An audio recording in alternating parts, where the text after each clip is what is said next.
My name is Jared James. If you aren't familiar with me, I'm best known as an entrepreneur that gets the unique opportunity to coach and train agents and brokers in the real estate world and speak at conferences in front of thousands of people. But it wasn't always that way for me. What separates me from so many others is that I've actually done everything that I want you to be able to do. For that reason, this is the place to come if you want to learn the strategies needed to succeed in today's marketplace. This is the Jared James Today Show. Hey guys, Jared James here, and thank you for watching now episode 8 of the Jared James Today Show. Today, we're going to talk about how to keep a positive mental outlook in your business, but really anywhere. As you're watching this, if you like it as usual, guys, hit the thumbs up below. Make sure you like this. Make sure you leave a comment. Let me know if you have questions. Just let me know you enjoyed this. That's really encouraging. And as always, make sure you subscribe on YouTube because there's this and there's a lot more on our channel too that I think you will get a lot from, okay? So, as I said, today we're going to talk about the mental side of business. I think it was Yogi Berra who said in regards to hitting, that hitting was 90% physical and the other half was mental. Now obviously the math on that doesn't equal out, but I think that really applies to just about anything we do because mental is such a huge part of our success. You know, up until now, if you watch the other 7 episodes of the Jared James Today Show, I've done a lot of practical stuff about how to grow in systems and assistance and all of this kind of stuff, and that stuff is crucial. But the truth is, you know, I wrote a book called Get Out of Your Way where I tell people that, look, all the strategy in the world, strategy is important, but all the strategy in the world doesn't mean anything if you don't have the mental capacity, the motivation to actually follow through on what it is that you know that you need to do. And your mental capacity, your positive outlook has a lot to do with that. And one of the things we're going to talk about today is that a lot of people try to make you feel like you can just choose to be happy and choose to have it. And I personally don't think that is completely true.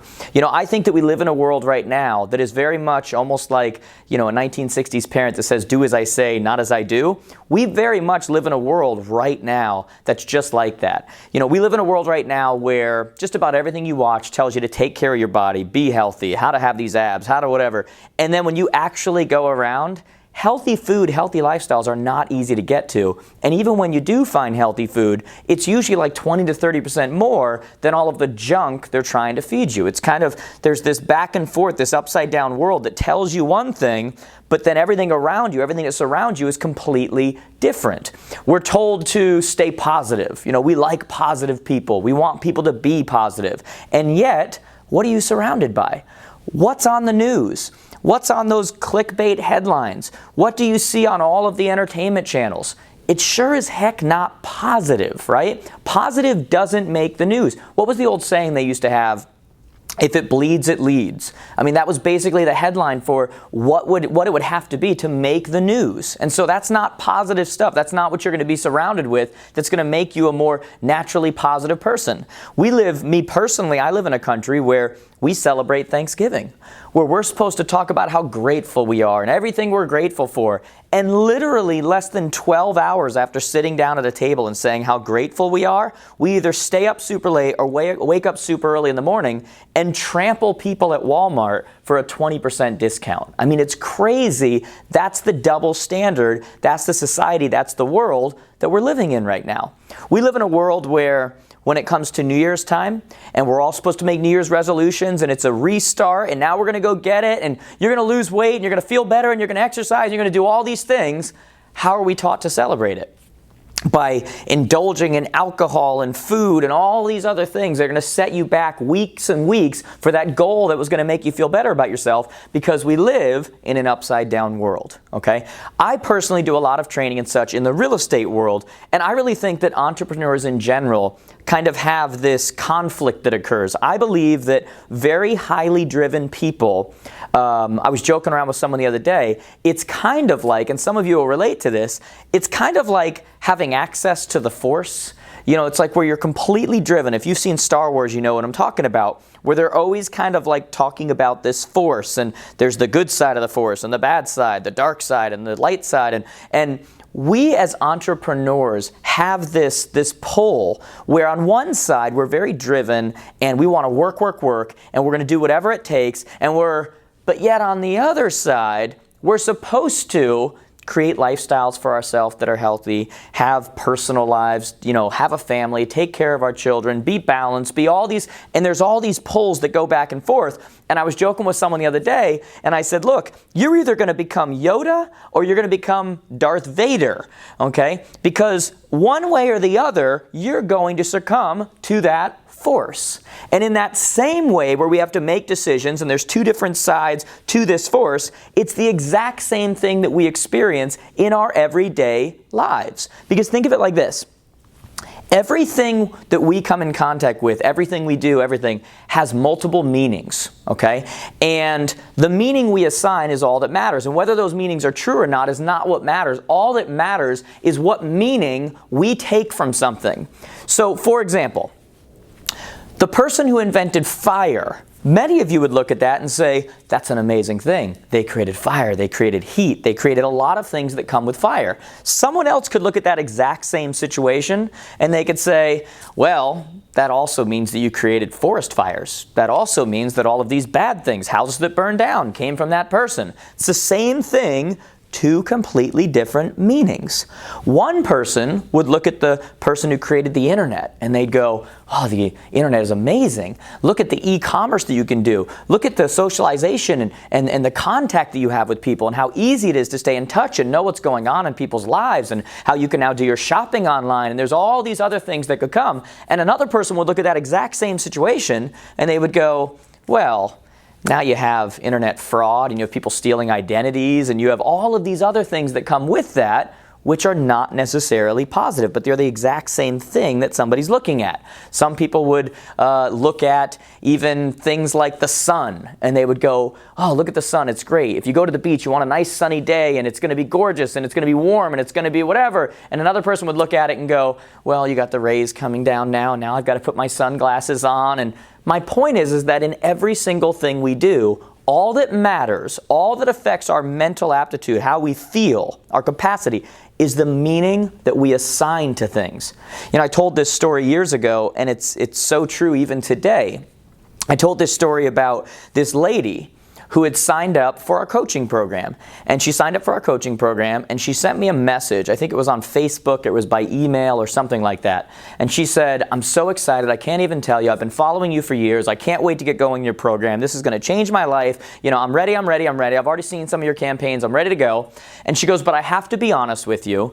Things are not the greatest right now. And she told me about how her and her husband, who had kids, were going to be losing their house, probably going to go bankrupt. Their kids didn't know it. Her husband had lost his job. There was all of these different things that were going on that were not positive at that moment. And she said, it's funny because I need transactions. I need to do better. She goes, but I also have to share with you that in the last 12 months, every transaction that I've had has been the most difficult transaction I've ever had to deal with, to the point that whenever I get near a transaction now, something in me turns off and I don't even want to deal with it. I just don't even want anything to do with it because I know it's going to be so difficult. What should I do? And I knew that I could have written her back and been like, sweetie, it's going to be okay, just stick with it. And I could have wrote something nice. And she would have responded and said, thank you so much for responding and whatever. And the truth is, I knew that I would not have actually have impacted her situation at all because I knew what was going on, which was that she needed to change the meaning in that situation. So I wrote her back. And I said, do you have some time tomorrow? I'd like to actually talk to you. And she wrote me back, absolutely, whatever time, let me know, whatever. So I get on the phone with her. I start talking to her a little bit. And I say, can I ask you a couple of questions? And she said, sure. And I said, at this point in the industry, I said, what's the number one source of transaction in our industry right now? And she, at that time, was following me, and she said, it's referrals, And I said, isn't it true that in a normal transaction, just about any agent can handle it, right? I mean, if nothing goes wrong, everything goes as planned, just about anybody can handle it. And she goes, yeah. And I said, isn't it also true that in a difficult transaction, you actually have more of an opportunity to show your worth to those people and show those people that they were lucky to get you. And the chances in a difficult transaction, when they notice that, will actually be higher that they will refer you because they got to actually see you in action when the heat was on and things weren't going well, opposed to if everything just went perfect. And she goes, absolutely. And I said, isn't it true then in your current state, in the current financial position you find yourself in, that you should actually be praying for more difficult transactions so that you actually have more opportunities for people to refer you in those kinds of situations? And she thought about it and she was quiet for a second and she goes, yeah, I guess I should. I never really thought of it like that. Now here's my question to you. When I said that to her, was I lying to her? No. Because it was true either way. The only difference was that I changed her meaning. Because for so many of you watching right now, what you have to understand is that in many cases, you can't change your situation. You can't change your spouse or your friends. You can't change those relationships. You can't change a lot of things about your life or where you are or whatever. There's no magic wand. All you can change, all you have control over is the meaning that you assign to those situations, right? That's really all you can change, and that's all I did for her, which in turn changes her outlook, her mental outlook on that situation. Okay, that's the power that it has. And so for that reason, I want to talk very quickly here about 4 different things that you can do. And believe me, we could cover a million right now, but we're going to talk about 4 different things that you can do right now that will have an impact on allowing you to keep a positive outlook within your business or really within anything that you do, okay? So, number 1, you always want to have 3 things at all times that you're grateful for, okay? Notice that I said that you're grateful for and not that you're happy about. I think that we become a society that has become way too obsessed with happiness and trying to be happy and choosing to be happy. That's my favorite, the biggest nonsense statement of all, choosing to be happy. Because the truth of the matter is, happiness is an emotion that is controlled by external factors. It literally, you have no control over it, okay? Here's a great example. And by the way, your body knows it. When you're just choosing to be happy, but you're not really happy, your body knows that's not the case. You're lying to yourself. So if a tree fell on my car right now, am I happy? God, no, I'm not happy. Like, no matter how much I tell myself I'm happy, I'm not happy, okay? But I always have 3 things that I'm grateful for, right? So what am I grateful for at that moment? I'm grateful that I wasn't in the car, right? I'm grateful that it didn't hit someone else's car. I'm grateful nobody was in the tree. There's a lot of things that I'm grateful for. But even without taking a specific example, I share this at events all the time. When I go and talk at events, is I'll tell people, look, when I'm leaving, if I go to get on a plane and I can't wait to get home, if that flight gets delayed or canceled, not happy, right? But at that moment, I always have 3 things I'm grateful for. I'm grateful that I have a wife who supports me, kids that love me no matter what, and I just start going through what it is, because whatever you focus on is ultimately how you are going to feel at that moment. Right? I joked around on one of the episodes a couple episodes ago, and I said, when you hear Celine Dion All By Myself, are you like pumped up and energetic? God, no. Like at that moment, you are just down in the dumps, like whatever, and because whatever you focus on is how you feel. Next time you feel down, you feel kind of like whatever, I want you to stop. Remember this video, and I want you to think, what am I thinking about right now? Because I promise you, it's not a David Guetta song or something like that. Like it's not something upbeat, it's not something happy, it's not, Pharrell singing happy, it's something bad at that moment. That's how emotions are controlled. You have to know at all times, not what is going on and how do I feel about that thing. What am I right now grateful for?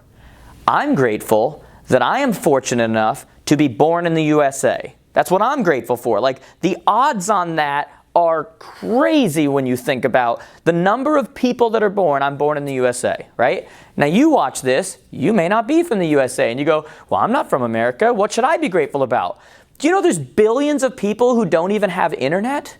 So the fact that you're watching this means you're one of the billions who do have internet. Therefore, you should be grateful. There's always something to be grateful for when you're not focused on the one thing that was put in front of you, the deal that fell apart, the client who backed out, the seller who's being difficult and won't stop calling you and making demands, and there's always something that you can be grateful for, but you have to learn to train yourself to focus on whatever that thing is, okay? Second thing of the 4, stay away from energy-sucking vampires, okay? I don't know how else to say it. If you want to have a positive mental outlook, you need to stay away from energy-sucking vampires, okay? Better yet, if you're hanging around with energy-sucking vampires on a regular basis, you need to stop and audit yourself and think, why am I comfortable hanging around them?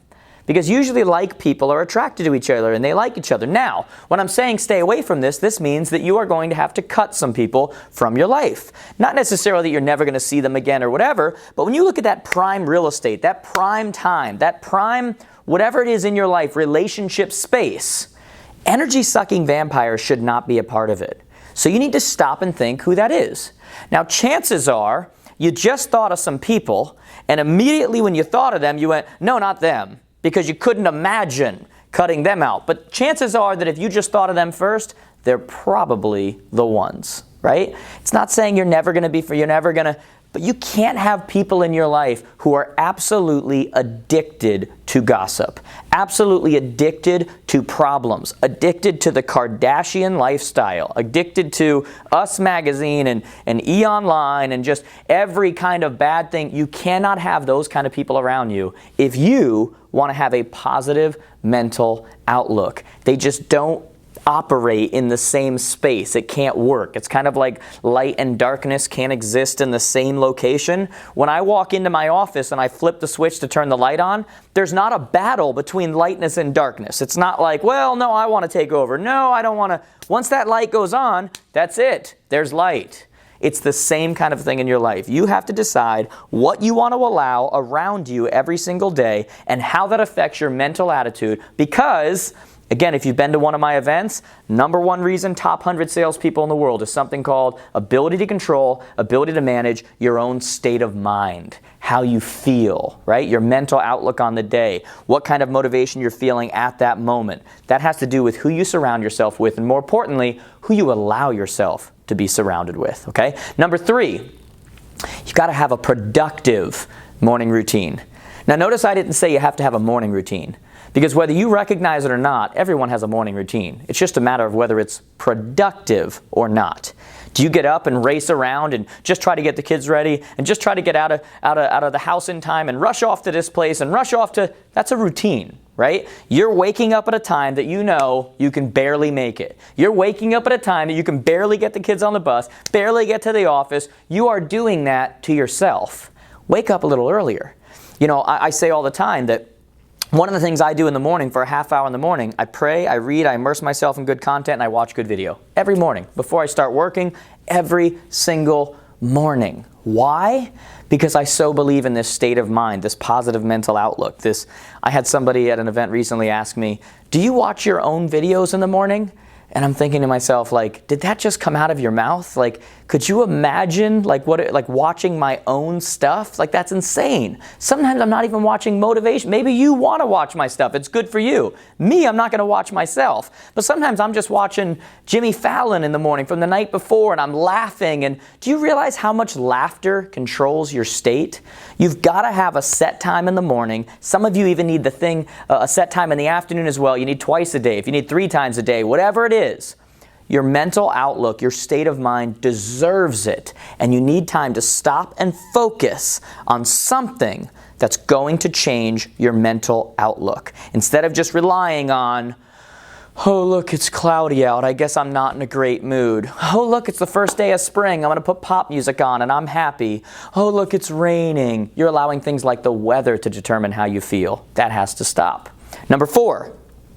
Learn to intentionally talk to yourself. Notice I said intentionally talk to yourself, okay? We're talking to ourselves all day long, okay? If any of you talk to any of your friends the way that you talk to yourself, you would literally have no friends anymore, okay? Do you realize that the average person has over 63,000 thoughts a day to themselves, and 80 to 90% of those 63,000 thoughts, are they positive or negative? They're negative. And so we are doing negative talk all day long, asking ourselves the wrong questions, going, why did I eat so much? And your mind is spitting back and going, you're a fat pig that can't control yourself. How come I don't have any business? Because you're lazy and don't do what you're supposed to do. Well, I feel great. We've got to learn to start asking the right questions and saying, What do I need to do to eat better next time? Solution-oriented question.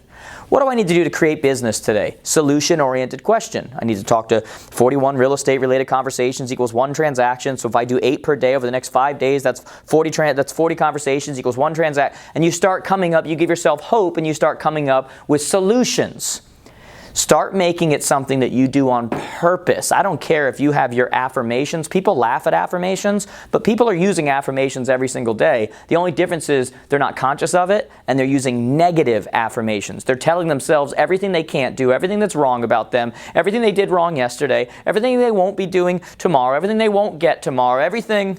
Stop and start being a little bit more conscious about how we're talking to ourselves, because if anyone else came to you and said, one of your friends went, oh, why did I eat that? I'm supposed to be on a diet. You'd be like, sweetie, it's okay. We'll get them next time. I'll help you out. Have a salad before you go. You'd be a little bit nicer. And yet when you talk to yourself, that filter doesn't exist anymore. And the problem with that is that it's affecting your mental outlook from a positive to a negative, and your state of mind. The number one reason for the top 100 salespeople in the world is down in the dumps. All because, not because of all the people around us we're worried about, but because of who?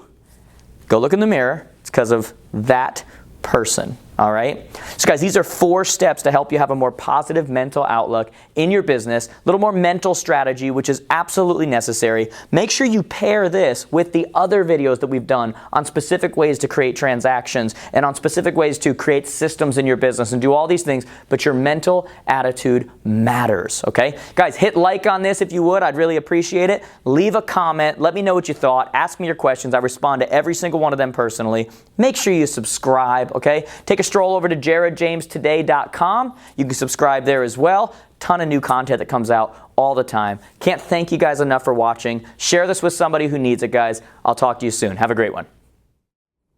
Hey there, you, and I am talking to you in particular, person that made it to the end of my video. It means the world to me. But if you made it to the end, I'm hoping that you'll take a second and subscribe right here. Make sure you share that with all your friends, by the way. They're in real estate, sales, entrepreneurial, whatever it happens to be. By the way, if you're looking for a speaker for your upcoming event, click right here to get some more information. And as usual, if you have a question you want me to personally respond, just connect on social. You can click right over here and see all the platforms I'm on. I hope to hear from you soon. Have a great one.